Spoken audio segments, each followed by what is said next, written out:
Hey friends, I'm Amy, and today we're making a full Easter dinner. Roast leg of lamb, twice baked potatoes, and sauteed green beans with garlic. Now I know Easter's not for another week, but I wanted to make this early, so if you like any of the dishes we're going to make, you have plenty of time to add them to your menu and to prepare them for your own holiday meal. It's going to be an epic feast when we're done, so let's get cooking. We'll get started with the lamb, since this one takes the longest out of our three dishes. It's not difficult to make at all, and the prep for this is actually really easy and quick. But it roasts for quite a while and then has to sit for a bit after.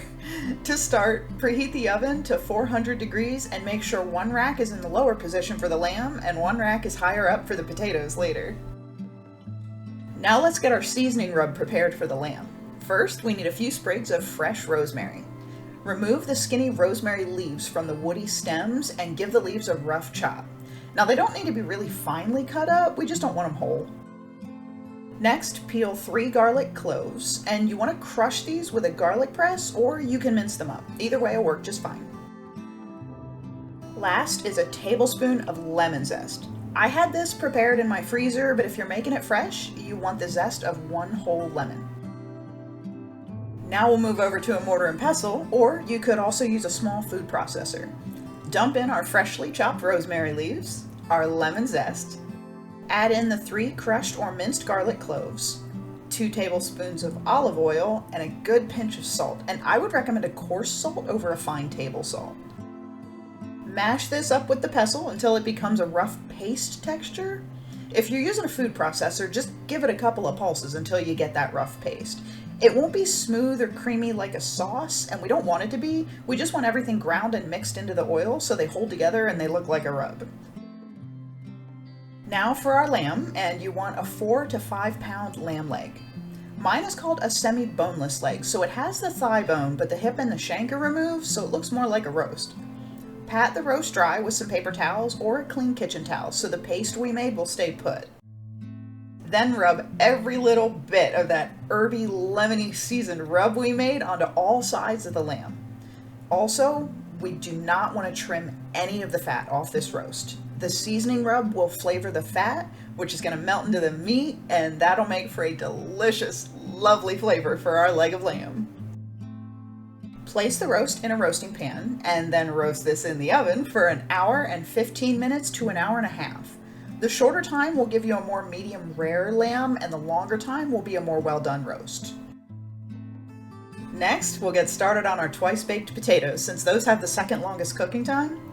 These are the best twice baked potatoes. I just love these. They're so flavorful and very creamy. This is also another dish that seems really fancy and tends to be pretty impressive, but they're actually really easy to make. So scrub 4 large potatoes well and dry them with some paper towels or a clean kitchen towel. Poke them with a fork a handful of times on all sides so they don't blow up, and place them on a baking sheet. I have a small sheet here and this one worked perfectly. Place these on the upper oven rack and bake them just like this for 45 minutes to an hour, or until the interior of the potato is fork tender.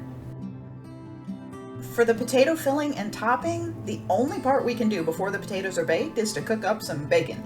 The recipe I really love says to use 8 strips, and I did cook 8 strips here, but I always have like half of the bacon left over in the end. I love that idea because when I have cooked bacon, I can pop it in the freezer for salads, pizzas, whatever, but if you only want enough for this meal, I would say 4 to 5 slices of bacon would be just fine. Cook the bacon until it's crispy and then put it on a plate with some paper towels to soak up all the excess grease. When the bacon is cooled, crumble it or chop it up into bits and then let that crumbled bacon just sit off to the side. Keep the pan with that bacon grease handy though, because we're going to use that one later. When the potatoes are fork tender, pull them out of the oven and let them cool. Now they don't need to cool completely, but they need to cool enough to be able to handle without burning our hands. When they're good to handle safely, cut each potato in half lengthwise and then use a spoon to scoop out the soft cooked potato.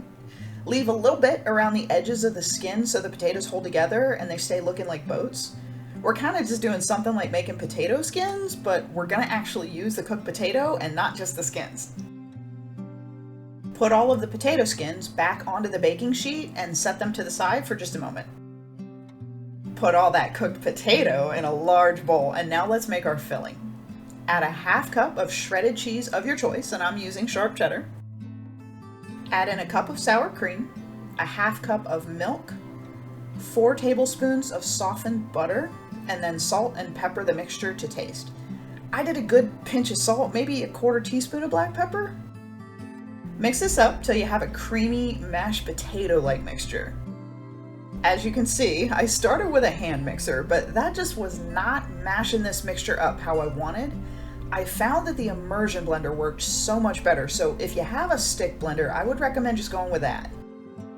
You could probably also do this in a food processor or even a high-powered blender. It just needs to be creamy at the end of the mixing. Now back to the baking sheet and spoon all of that potato mixture right back into the potatoes that we just scooped it out of. For these, you can heap it up a bit. Just go until you've used all the mashed potato mix and all the potatoes are full. When all the potatoes are filled, sprinkle shredded cheese on top as much as you want, but I used about another half a cup for all of them.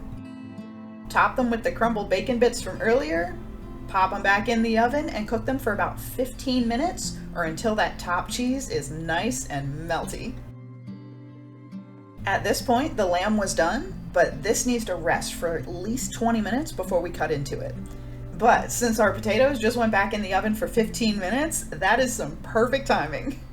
Tent the roast with foil and set this in a safe place while we finish up. Now that the lamb is resting and the potatoes are back in the oven, we're gonna get our green beans ready. Now these beans are ultra flavorful and yummy, but they also take barely any time at all to cook. For this recipe, we need 8 ounces of fresh green beans. Fill a medium saucepan with water, add a teaspoon of salt, and bring this to a boil. Drop in the beans and boil them for 3 to 4 minutes only, which is called blanching. Blanching the beans will turn them a nice bright green color, and it'll keep our beans from becoming soggy or mushy when we saute them. They'll also keep that lovely crisp yet tender texture. After the 3 to 4 minutes, drain the beans and run them under cold water immediately. It doesn't need to be ice water like if we were going to freeze these, just cold water to stop the cooking process. Over to the stove, and we're going to grab the pan we used to cook the bacon. Now if you don't want to use bacon grease for your beans, use a clean pan and add a tablespoon of either extra virgin olive oil or butter. I'm using what we have here because I love the flavor of green beans when I saute them in bacon grease. Add the beans and 2 cloves worth of minced garlic, which is about 1 to 2 teaspoons to the pan, and toss or stir these continuously for 2 minutes. The garlic's gonna get very fragrant and start turning a light golden color. And after 2 minutes, the beans are done. Okay, the potatoes came out right as the beans were finishing up, and the lamb has been resting for 20 minutes, but we still have not made our mint sauce. But that's okay though, because this sauce takes like 2 minutes. To a small blender cup, add 4 tablespoons of olive oil, 2 tablespoons of white wine vinegar, 1 tablespoon of hot water, like hot tap water, not boiling or anything, a teaspoon of salt, and a teaspoon of honey. Last, add in a half cup of fresh mint leaves, and then blend it up until the sauce is smooth. And the mint sauce is done, and look at that beautiful fresh sauce. It smells delicious, tangy and minty, and it looks just lovely. And we're ready. Dinner is served, and this whole meal is a wonderful and delicious Easter feast. That lamb is like a centerpiece right there. It's beautiful and it smells amazing. Slice into the lamb when you're ready to serve it, and look at that pink interior. This roast is so moist and juicy. It is the perfect level of doneness.